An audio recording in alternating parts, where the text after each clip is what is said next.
Bonjour Pierre. Bonjour. Merci beaucoup de nous accueillir aujourd'hui dans vos ateliers à Verneuil-sur-Vienne, donc près de Limoges, dans la région Nouvelle-Aquitaine. Avec plaisir.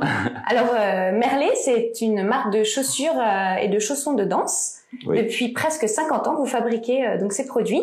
Tout à fait. Alors est-ce que vous pourriez nous raconter comment tout a commencé, quelle est l'histoire de la marque? Donc la marque a été créée en 1974 par Monsieur Merlet, donc à Limoges.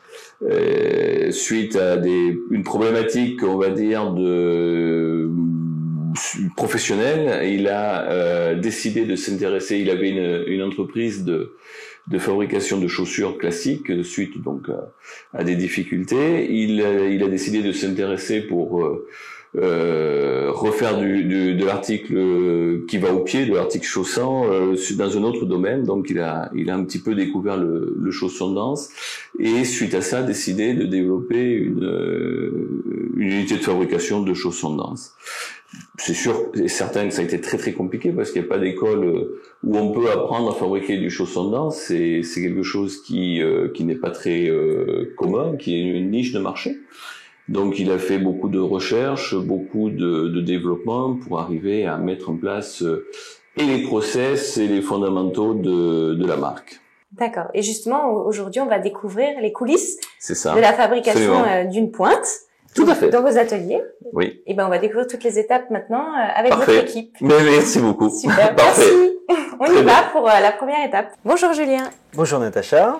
Alors, je viens juste d'échanger avec Pierre, qui nous a raconté l'histoire de Merlet.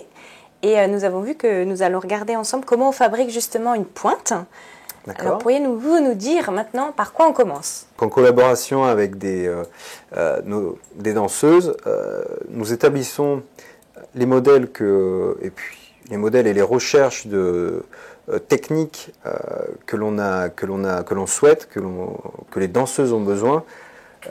Et donc c'est ici que Pascal vient retransmettre tout ça donc en CAO et pour qu'ensuite on puisse modéliser entièrement le chausson et ensuite faire des premiers prototypes. On est arrivé maintenant donc à la phase de montage. Ouais. Vous pouvez nous en dire plus? Comment ça se passe?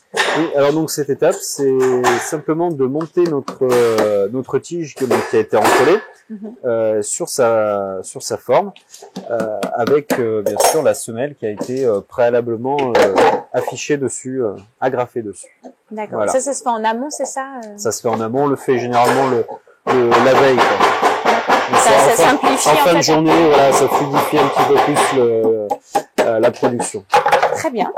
Et ensuite alors? Alors donc sur cette partie, donc là Alain qui a enfilé la tige donc sur la forme, vient venir positionner donc tout ce qui a été encollé avant. Donc là voilà, on va le voir sur un début d'étape.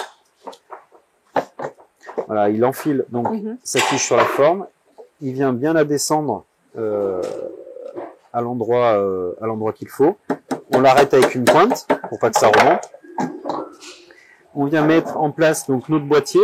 Là avec la pince, il vient saisir le boîtier donc qui a été entièrement encollé pour vraiment le mettre à sa place. C'est vraiment un travail très délicat. Enfin, ça vraiment demande être très précis. Voilà, et beaucoup de dextérité. Oui. Alors là, nous on est à la couture. Absolument, oui. Très bien. Alors, qu'est-ce qui se passe pour cette étape? Alors, dans cette étape, ça va être l'étape de la couture. On va venir assembler le dessus avec notre semelle. Là, on va avoir déjà la prémisse de notre chausson. Notre chausson va être entièrement assemblé en quelque sorte. Maintenant, on a fini la couture. Oui. On passe à cette nouvelle étape. Et donc, c'est quoi cette étape? Comment elle s'appelle? C'est l'étape de recoupe. Donc là, on va venir recouper tout l'excédent de matière qui se trouve au-dessus de la couture, parce que au-dessus de la couture, donc ça nous sert plus à rien. C'est ce qui va se retrouver une fois retourné à l'intérieur du pied.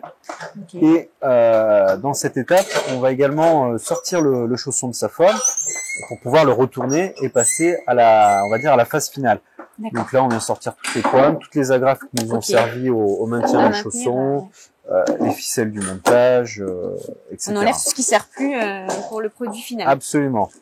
Alors maintenant, ça y est, on voit que c'est fini. Oui. Et alors, c'est quoi la dernière étape? Vous avez dit qu'après, c'était... Alors, donc là, le chausson la fin est du sorti. montage. Et là, on va passer à l'étape suivante. Donc, c'est toujours Denis, donc on va pas aller bien loin. D'accord. Alors, Denis. Allez-y, venez. Donc là, on va venir retourner le chausson. Ok, donc là, là, pour, la première fois... Voilà, là, le dessus du chausson, là, il va commencer à apparaître. Là. Alors, cette étape, elle s'appelle comment? Donc là, c'est le retournage. Le retournage, ok. Donc tout simplement, on retourne... Alors tout simplement, oui et non, parce que ça paraît simple, mais c'est très complexe. D'accord, ok. En soi, on pourrait le retourner comme une chaussette vulgairement, mais faut pas oublier qu'à l'intérieur, on a tous nos éléments du chausson, donc du boîtier, avec les toiles et les résines et les pattes. Et lorsqu'on va le retourner, celles-ci vont bouger à l'intérieur. D'accord. Donc il faut faire ça avec une certaine technique. Alors maintenant qu'on a retourné le chausson, qu'est-ce qui se passe? Qu'est-ce qu'on fait? Alors là, on est sur l'étape du premier enformage, donc parce qu'il va y en avoir deux. Okay. Donc le premier enformage, ça consiste en quoi?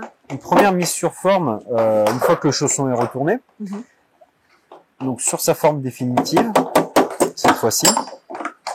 Donc là, on voit qu'on vient bien rentrer le chausson dans sa forme.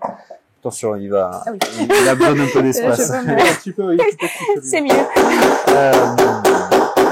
Donc là, on va venir reformer, donc je disais, le chausson sur sa forme. D'accord.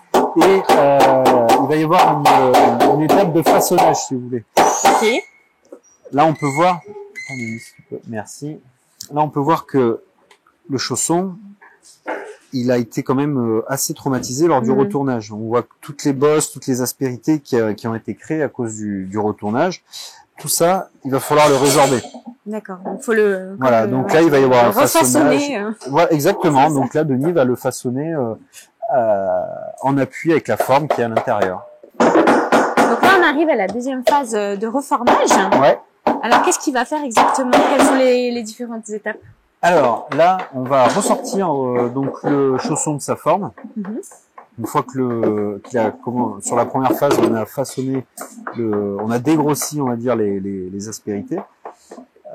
On a commencé à lui donner sa forme. Là, on va le ressortir, donc pour y insérer le cambrage. Donc le cambrage, lui, il va changer en fonction des commandes et que l'on a à faire. Donc, selon les tailles, Non, ça va être des matériaux différents. D'accord. Chaque matériau et taille d'ailleurs différentes vont jouer sur la tenue de la danseuse quand elle sera sur pointe. D'accord. Chaque danseuse a des besoins spécifiques très différents. Il y en a qui vont avoir besoin de choses très dures, d'autres très molles. Là voilà, on a des choses comme ceci qui sont très beaux. Et ça sera lié à quoi par exemple ce type de besoin? La morphologie au niveau de la danseuse. Donc sur cette étape finale, on va donc venir presser la plateforme pour vraiment que tous les matériaux soient le plus plat possible pour que la danseuse ait le maximum de stabilité. Et ensuite, donc, on va avoir ces dernières finitions donc avec la rotative qui va créer des vibrations lorsqu'on va venir frotter le chausson.